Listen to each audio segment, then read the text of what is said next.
നാടൻ ഭക്ഷണവും ഉണക്കമീനും പപ്പടും ചമ്മന്തിയും കഞ്ഞിയൊക്കെ ഇഷ്ടപ്പെടുന്നവരാണെന്നുണ്ടെങ്കിൽ 100% ഉറപ്പ് ഞാൻ തരാം. ഈ ഒരു ഐറ്റം നിങ്ങൾക്ക് എന്തായാലും ഇഷ്ടപ്പെടും. അത്രയും സ്വാദാട്ടാ ഈ കാണുന്ന ഒരു ചമ്മന്തി. ഇന്നലത്തെ ഞങ്ങളുടെ ഊണിൻ്റെ വിശേഷമാണ് കുറച്ച് കൊള്ളിപ്പേരിയും, അതായത് കപ്പ, കൊള്ളിപ്പേരി, ഉണക്കമാന്തൾ വറുത്തതും, അതുപോലെ തന്നെ ഈ ഒരു അടാറ് ചമ്മന്തി. വേറെ എന്തു വേണം? ഈ ഒരു ഐറ്റംസ് ഉണ്ടെങ്കിൽ തന്നെ നമുക്ക് വയറ് നിറച്ച് മനസ്സറിഞ്ഞുണ്ടാകും. നാട്ടിൽ നിന്ന് കൊടുത്തുവിട്ട സാധനങ്ങൾ ഉണ്ടായിരുന്നു കേട്ടോ. ഈ നാടൻ പച്ചമുളക് വീട്ടിൽ തന്നെ ഉണ്ടായതാണ്. ചമ്മന്തി ഉണ്ടാക്കുന്ന രീതിയായിട്ട് ഞാൻ പറയാൻ പോകുന്നത്. ഒരു 15 പച്ചമുളക് ഞാൻ എടുത്തിട്ടുണ്ട്. വലിയ എരിവൊന്നും പറയാനില്ല, എന്നാൽ അത്യാവശ്യം എരിവുണ്ട് താനും.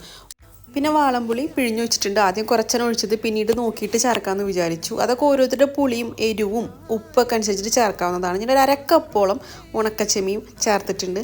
ഉണക്കച്ചെമ്മീൻ ചേർത്തത് എങ്ങനെയാണെന്ന് വെച്ചാൽ തലയൊന്നും കളഞ്ഞിട്ടില്ല. നിങ്ങൾക്ക് കളയണമെന്നുണ്ടെങ്കിൽ കളയാം. ഞാൻ അരക്കപ്പോളം മുഴുവനായിട്ട് എടുത്തിട്ട് നല്ലപോലെ കഴുകി വറുത്തെടുത്തിട്ടാണ് ഇതിൽ ചേർത്തിട്ടുള്ളത് കേട്ടോ. അപ്പം നമ്മൾ ഉണക്കച്ചെമ്മീനും വാളമ്പുളിയും ചുവന്നുള്ളിയും പച്ചമുളകും ചേർത്തിട്ട് നല്ലപോലെ ചതച്ച് കൊണ്ടുവന്നിട്ടുണ്ട്. പുളി കുറവാന്ന് തോന്നിയപ്പോൾ വീണ്ടും ഞാൻ പുളിയുടെ വെള്ളമല്ലാട്ട് ഒഴിച്ചത്. അങ്ങനെ തന്നെ കുരു കളഞ്ഞിട്ടുള്ള കഷ്ണങ്ങൾ ഇട്ടു. എന്നിട്ട് നല്ലപോലെ ഇതുപോലെ ചതച്ചെടുത്തു. ഇനി വേണമെന്നുണ്ടെങ്കിൽ നമുക്ക് പുളിയൊക്കെ ചേർക്കട്ടെ. ഈ സമയത്ത് നോക്കിയിട്ട് നല്ലപോലെ പച്ചവെളിച്ചെണ്ണ ഒഴിച്ചിട്ടുണ്ട്. ഒരു 3 ടേബിൾ സ്പൂണോളം പച്ചവെളിച്ചെണ്ണ ഞാൻ ഒഴിച്ചിട്ടുണ്ട്. എരിവും പുളിയൊക്കെ ബാലൻസ് ചെയ്യാൻ മാത്രമല്ല ഒരു സ്വാദ് കിട്ടാൻ ഈ പച്ചവെളിച്ചെണ്ണ ഒഴിക്കുമ്പോൾ അത് നല്ലതാട്ടാ. എന്തായാലും ഞാൻ പുളി കുറവ് തോന്നുന്നുണ്ട് വീണ്ടും പുളിയുടെ ചാറ് ഒഴിച്ചിട്ടുണ്ട്.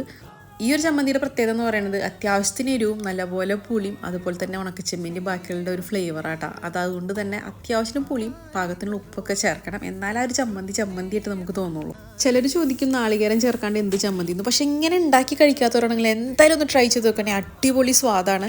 എൻ്റെ അമ്മ സാധാരണയായിട്ട് അമ്മിക്കല്ലാട്ടാ ചതച്ചെടുക്കുക. ഇപ്പോഴും അതിൽ അമ്മ അങ്ങനെ തന്നെയാണ് ചെയ്യുക. അമ്മിക്കല്ല് പച്ചമുളകും ഉണക്കച്ചെമ്മീനും ചുവന്നുള്ളിയൊക്കെ ഒന്ന് ചതച്ചെടുത്ത് കൊണ്ടുവന്നിട്ട് അതിൽ പുളി ചേർക്കും.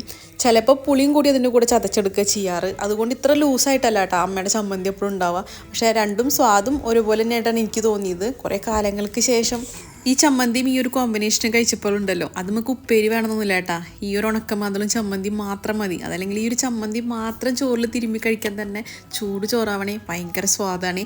അതുപോലെ വേറൊരു കോമ്പിനേഷനാണ് ചുട്ട പപ്പടം ഈ ചമ്മന്തി, നല്ല ചൂട് കഞ്ഞി.